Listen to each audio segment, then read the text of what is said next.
мы продолжаем работу на Ялтинском международном экономическом форуме. Сейчас рядом со мной министр экономики Абхазии Адгур Арденба. Здравствуйте вам. Здравствуйте. Хочется начать беседу, собственно, с перспектив, которые открывает Ялтинский форум. Успели ли о чем-то договориться? Да, безусловно, Ялтинский экономический форум – это та площадка, которая служит для диалога, для построения взаимовыгодных отношений. Здесь, на Ялтинском форуме, мы уже принимаем участие в третий раз.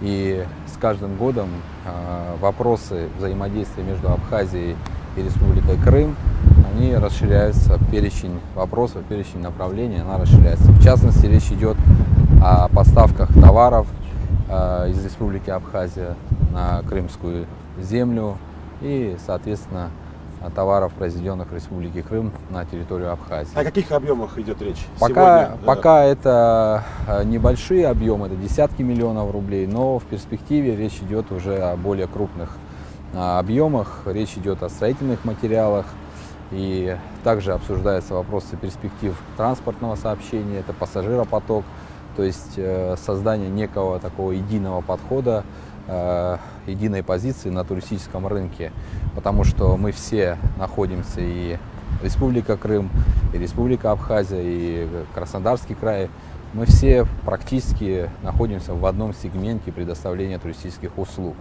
И вот это концептуальное видение о том, чтобы мы максимально корреспондировали между собой, это речь идет о транспортной составляющей, с учетом того, что в ближайшее время будет введен в эксплуатацию мост долгожданный.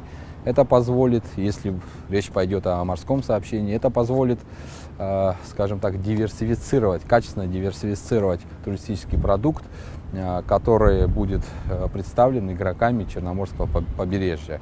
Крым не конкурент Абхазии сегодня? Вы знаете, или все-таки партнер? Вы знаете, с точки зрения долгосрочной перспективы и с точки зрения такого мирового подхода, здесь речь о конкуренции быть не может. Наоборот, мы говорим о таких партнерских, взаимодополняющих друг друга направлениях. Поэтому, еще раз повторюсь, чем больше мы сможем найти точек соприкосновения, тем больше будет весь Черноморский юг, он более привлекательный для туриста. Не надо забывать о том, что мы все вместе конкурируем не только между собой, а еще с другими странами, которые представлены в аналогичном сегменте. И нам необходимо, учитывая, что мы все находимся в рублевой зоне, мы находимся практически так или иначе в одной экономической парадигме, нам необходимо совокупными действиями конкурировать с такими игроками, как Турция, Египет, европейские страны и так далее. Когда мы сможем с ними конкурировать, по вашим оценкам?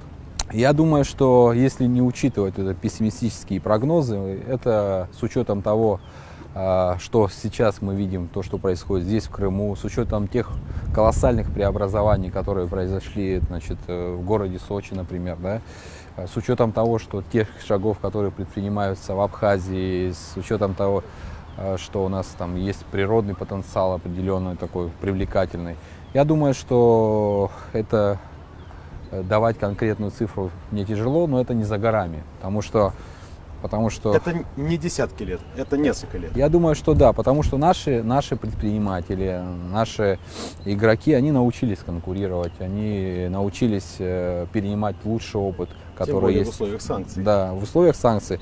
Но если говорить о санкциях, то мы видим, что даже на полях этого форума, где мы сегодня присутствуем, очень большое количество иностранцев. Кстати, для меня было так удивительно, что несмотря на то, что за период 12 месяцев отношения между Россией и странами Европы и Запада, они, можно сказать, усложнились, а количество иностранных делегаций и бизнесменов здесь увеличивается. Становится все больше. То есть такая обратная корреляция. Поэтому, если будет так, то мы не против. То есть, если это хорошо, значит. Морской ветер колышет наши волосы. Да. Если говорить о море, о морском сотрудничестве с Сирией, знаю, у вас есть планы в этом направлении. Можно поподробнее? Да, мы сегодня в рамках форума, буквально сегодня у нас была встреча с министром экономики и внешней торговли Сирийской Арабской Республики. Но эта встреча между мной и моим коллегой уже вторая. Не так давно мы бывали с визитом в Сирии, также там встречались, говорили о перспективах взаимодействия. Сегодня те направления, о которых мы тогда говорили, мы их обсудили с учетом того, что уже сделано. Нами проработаны уже некие нормативные акты, которые позволят более качественно, более, скажем так, создать условия для бизнеса, для такого комфортного взаимодействия. Здесь присутствовал с господином министром еще губернатор Латакии. А Латакия — это крупнейший сирийский порт, который, в принципе, не так далеко находится от Черноморского побережья. Если главный порт Абхазии, город Сухум, расстояние это 1400 морских миль. То есть это и с учетом Босфорского пролива это порядка 4-5 дней морским транспортом. Это достаточно быстро и достаточно, значит, недалеко. Поэтому сейчас мы прорабатываем с ними возможности товарообмена. Ну, между главным портом Сирийской Арабской Республики в городе Латакия и главным нашим портом в городе Сухум 1400 морских миль. Это на самом деле короткое расстояние, если брать, значит, это с учетом Босфорского пролива порядка 4-5 дней. И сейчас мы рассматриваем возможность с учетом перспектив морского сообщения, взаимной торговли товарами. Также мы прорабатываем перспективы в будущем построения такого беспошлинной торговли между Сирией и Абхазией. Но это такая далекая перспектива. Сейчас мы хотим проработать именно такую вот товарную корзину торговли. И может речь идти как и о продуктах питания, сельхозпродукции, так и, значит, нефтепродуктах и так далее. Если говорить о других связях, помимо Сирии, помимо Крыма, в целом, как идет сотрудничество сегодня с Россией и какие еще перспективы для Абхазии вы видите сегодня? Ну, Абхазия с учетом международной политики, о которой вам известно, находится в своего рода ограничениях. Да? Ну вот Республика Крым, в принципе, примерно то же самое испытывает. Но несмотря на это, в Абхазии есть определенного рода наработки в части взаимодействия с рядом стран.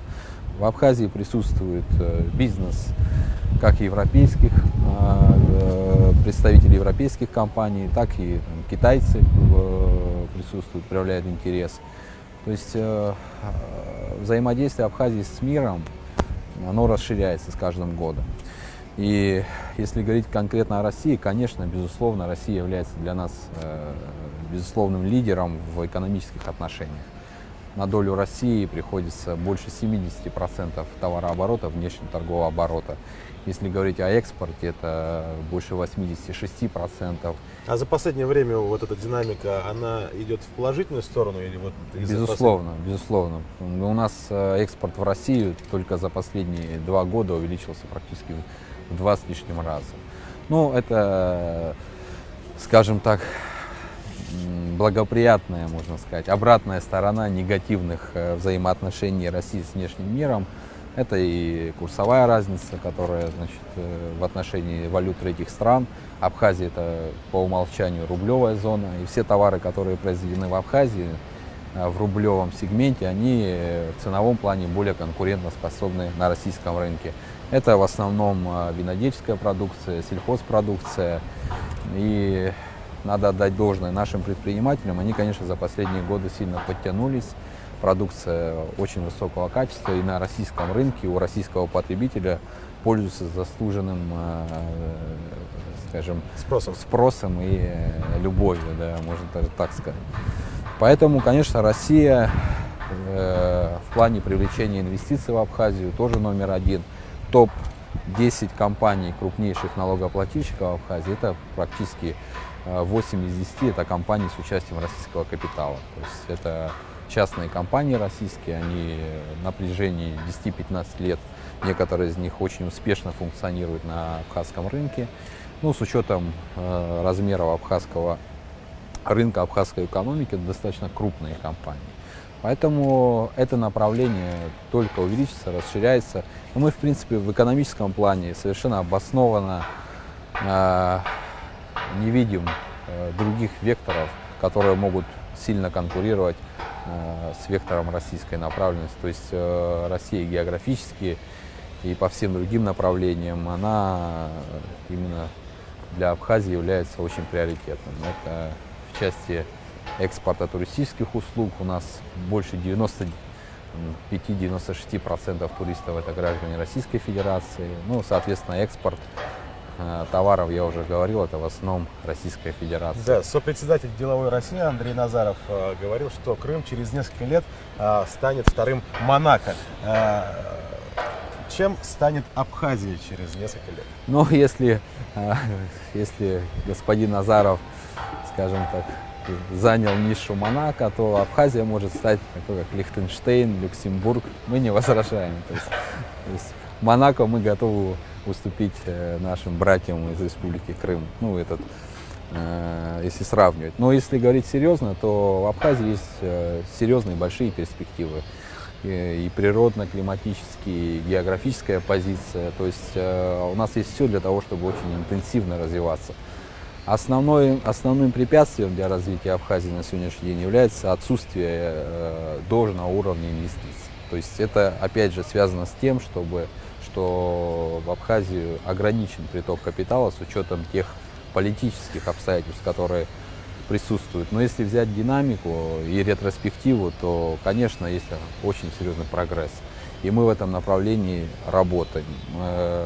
Международное сообщество, несмотря на свою определенную консервативность, можно сказать, или там однобокое видение, все равно уже мы видим, что немножко ситуация меняется. Даже в самой Грузии, которая все эти годы пытается препятствовать экономическому развитию Абхазии, тоже меняется отношение. Люди понимают, и общество понимает, что уже прошло четверть века, 25 лет с окончания войны. Ну, в принципе, я думаю, что и в Грузии, и в большинстве стран Европы, или тех международных организаций, которые вовлечены во все эти отношения, приходит уже осознание того, что назад пути нет, и надо выстраивать именно такие партнерские, деловые экономические отношения. То есть конечная цель ведь это благосостояние граждан, правильно? А благосостояние граждан это экономическое развитие, которое невозможно достичь, если упираться вот в эти политические догмы и политические, значит, фобии, как их назвать, то есть предрассудки. Поэтому время идет вперед. И у Абхазии, как и у Республики Крым, есть большие перспективы. Я думаю, что мы с вами и в ближайшее время, и в ближайшие годы будем свидетелями того, как все это развивается на благо людей, на благо граждан.